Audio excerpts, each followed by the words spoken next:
we're looking at Fidelity Stock Screener again and trying to help you understand what kind of tools inside of the stock screener can help you evaluate basically the securities or stock that exist in Fidelity as far as trading. I'm doing this again for my mom, but for all of you out there who might be struggling to understand all the complexities of these different tools that exist, this might be hopefully helpful in some shape or form. So we already talked about security price and market capitalization, but next, in terms of some way or a specific way to evaluate stocks or analyze stocks, is security type.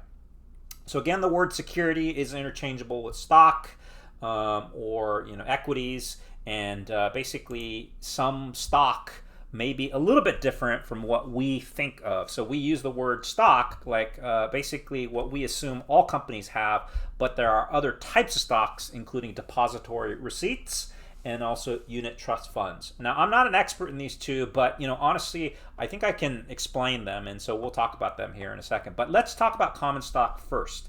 So you might not necessarily need to use this tool because most of the stock you can see in the 10,000, 8,200 plus of them are common stock. And so what is a common stock? A common stock is literally the shares or pieces of company that exists out there for all of us to buy.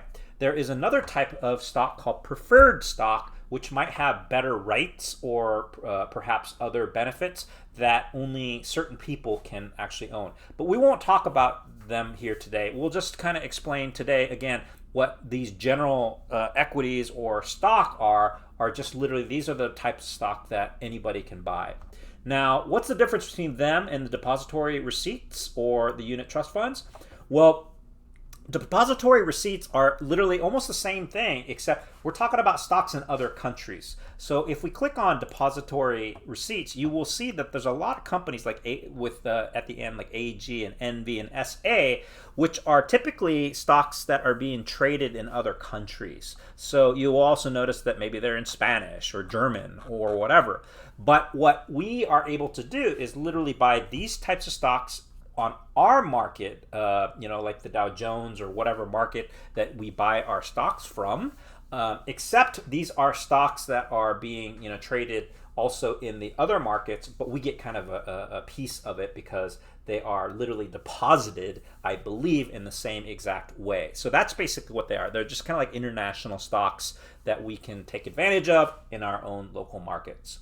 Now, unit trust funds are more comparable to mutual funds. So the difference is with mutual funds, a lot of times when the dividends or the amount of money that comes from each of the companies, from all their profits, go back into the mutual fund, and then they literally invest it again and again for the mutual fund. But these types of mutual funds or the unit trust funds are literally kind of like mutual funds, except the money or the dividends come directly to the people who own the shares. So when you look at the basic facts for the unit trust funds, you can see there's a dividend yield that is associated with each of the different stocks, or rather unit trust funds. So those are the three major categories or stock types or security types. So that's why they use the word security and not stock, is because there are depository receipts and unit trust funds.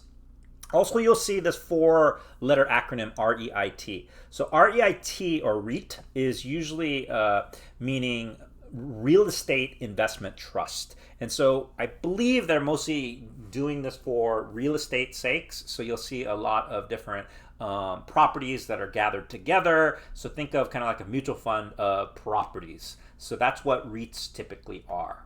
There may be more explanations behind each of these, but for today's sake, just understand these are the four different concepts that you need to know.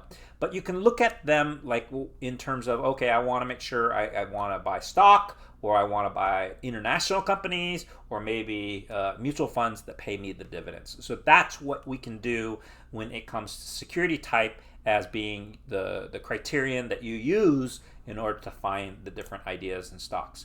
And as usual, you can use the different tabs to get better ideas of all the different companies. And they will tell you how many are in each category. And again, you can just kind of look at what they are saying about each of these and then, evaluate them even in more detail. And we will talk about that extra detail as far as how to look at them after we click on the stock symbol. But for now, at least we have 3 different types of criterion that we can use in the stock screener to at least get some ideas. Hopefully that helps with Fidelity Stock Screener, focusing specifically on security type.